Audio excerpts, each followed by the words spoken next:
the starting point for answering that question is to think about to what extent we believe there was a strong ethical dimension to the way national tabloids particularly were operating before the phone hacking scandal. And I would argue that there's actually a long track record, particularly in relation to certain newspapers, the News of the World being the obvious one, which disputes the idea that there was a very strong ethical basis for the way they were behaving anyway. So as to whether the phone hacking scandal in and of itself demonstrates a loss of ethics, I think that's a questionable assumption. I would say really in a way it was the kind of nadir of a growing culture of fairly routine unethical behaviour in certain tabloid newsrooms among certain journalists.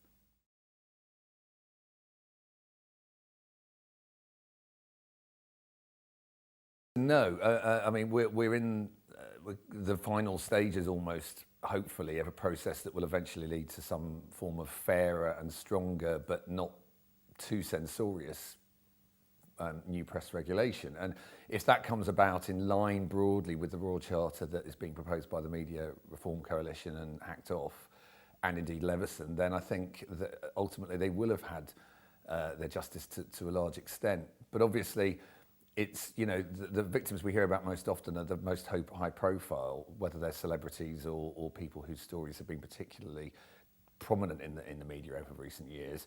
There's a lot of victims who are pretty voiceless, who are just ordinary members of the public, caught up occasionally in extraordinary circumstances, whose names none of us can remember.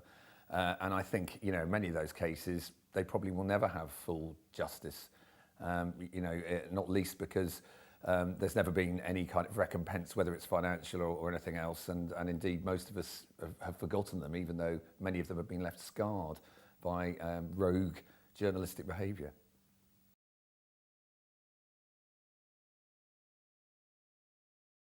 For a fact, it has had an impact on certain aspects of the culture and practices of journalism, including in some of the newsrooms of papers that are currently being investigated for involvement in phone hacking and related kind of nefarious activities.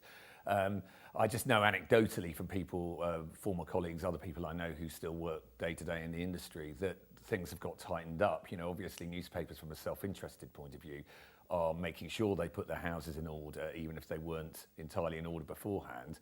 I've heard anecdotally that, for example, it's harder and harder for journalists, including crime reporters, whose entire specialist area revolves around liaising with the police and people involved in law enforcement, are finding it harder and harder to gain even basic levels of legitimate journalistic access to a lot of the officers they used to rely on as contacts and so on. So I think, unfortunately, one of the downsides, though it's very important that the press goes through this process of reform, is that it appears to be making certain areas of the press, particularly I think the local media, and indeed some of the key contacts they need to rely on day to day to do their job properly, a little bit too risk averse in some ways. It's a very difficult balance to strike, to have proper reform, better regulation, and at the same time continue to have the level of free press that we do desperately need in this country.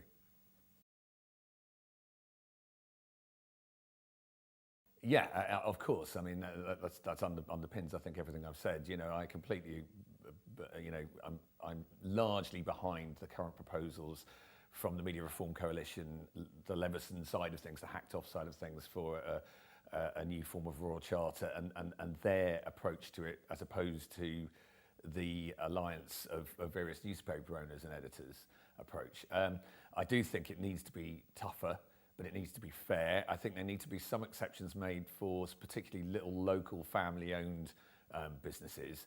I would be very wary of a system which allowed vexatious claims for compensation or for apologies over this, that and the other to be just routinely chucked at little local weekly papers just trying to do their job in a fairly modest and very above board way.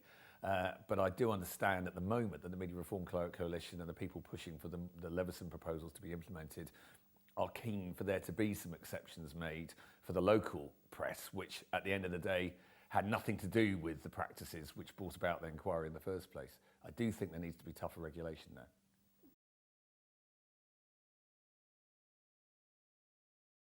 again, going back to what I said earlier, it's not only celebrity journalism at all. Would that it were, in a way. I mean, celebrities in most cases are big enough and rich enough and well supported enough to handle a lot of the negative aspects of the exposure they get as well as the positive. So my concern is actually more for those sort of unheard voices of ordinary members of the public up and down the country who from time to time have been heavily intruded into in their hour of need, in their hour of grief, by a very insensitive, commercially driven media, you know, and those are the people I personally, and I think most of the campaigners care most about. But yes, undoubtedly, the routine day-to-day default position of hacking people's phones as a phishing expedition in pursuit of a potential story when you had no other reason to suspect there was a story around is an intrusion in privacy. You know, whoever is the target, and obviously many of the targets were celebrities. To assess the culture, practices and ethics of the press, and to make sure that they were doing the right thing after the phone hacking scandal.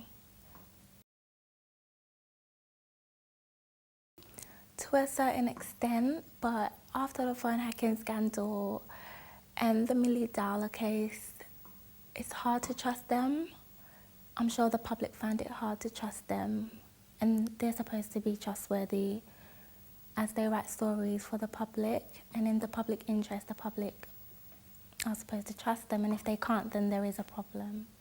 The inquiry was really good, and it did investigate the whole situation well, but there is not really a conclusion, and I mean, I guess they're still working on it, so yeah, I don't feel like they really got their justice.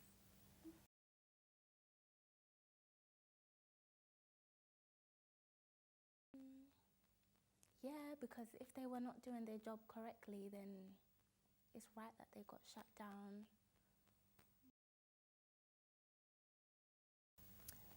Yes, I think it has. It makes them look like liars and like, you know, they're going behind people's backs and hacking their phones and things like that. It's just not a really good reputation for them anymore.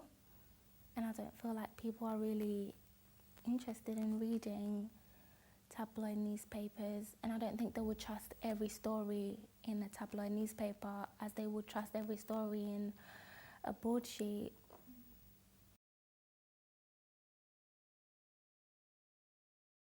I think the idea of quality is a bit of a difficult concept when you're talking about tabloid journalism. It's not so much quality, it's more whether they are being accurate in their storytelling and whether they are actually telling the truth, or whether they're creating a story which is untruthful because they obviously want to generate more readers and make more sales. So a lot of the time it's what is written in tabloid papers is not the truth, but then you could also argue that about broadsheet newspapers a lot of the time, because there is no such thing as the full truth in a newspaper.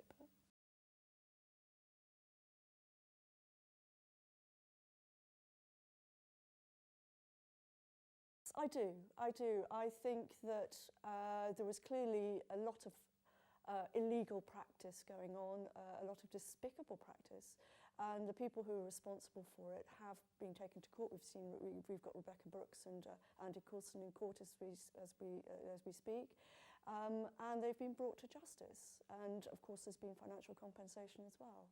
And of course, the whole Leveson inquiry, which followed on from her phone hacking, will hopefully produce a more robust form of regulation.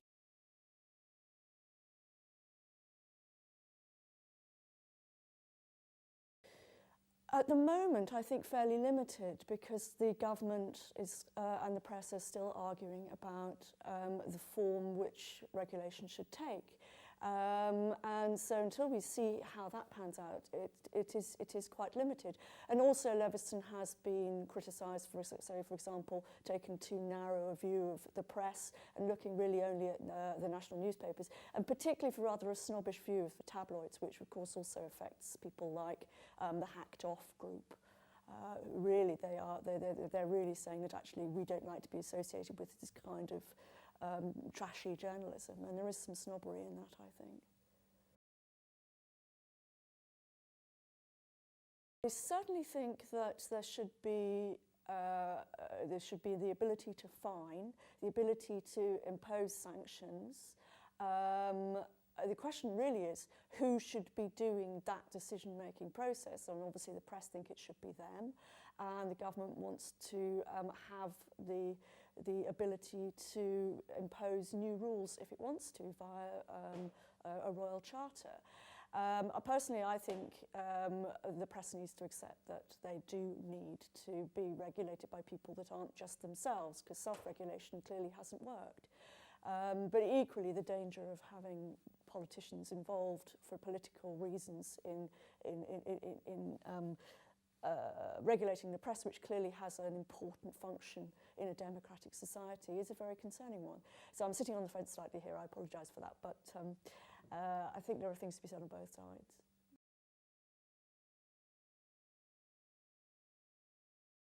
Celebrities are in the same position as anybody else. Just because somebody is a celebrity, it doesn't mean they should be treated differently from, say, for example, victims of crime, or, like the Dowlers, for example. Just because somebody's a celebrity, I don't think they should get special treatment, if that's the question. I think that they should. I mean, clearly there is sometimes the celebrities. They court the press when they want the press to tell a good story about them, but they don't like it when the press gets something that's detrimental. I think they have to take that.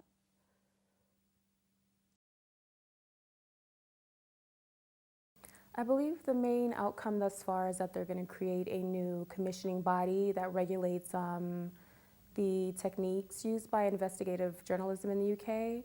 And the last that I heard, that they were holding off the second part of the inquiry until the criminal cases are complete. Because I'm a media student, I kind of feel that everything that's reported comes with a slight air of bias. So I wouldn't necessarily say that I trust it or I distrust it. I'm just weary about completely believing everything that I read or that I watch. After this scandal, I do think so. I don't think that there's any necessary reason to need to hack or infiltrate personal property of anyone, whether they're celebrities or whether they're not. So I think that there should be a monitoring body for ethics and a body that regulates the legality of obtaining information.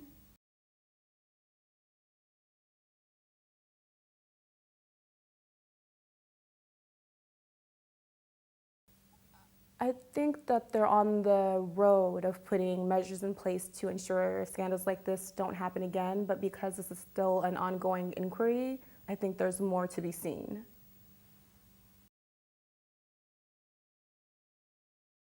I do think that it's tarnished it in a sense of it's tarnished the ethics of journalists, and I think it's given some journalists who use ethical practices in obtaining their information a bad name, because people tend to lump journalists all in one big body regardless of their ethics or the means that they use to create their stories.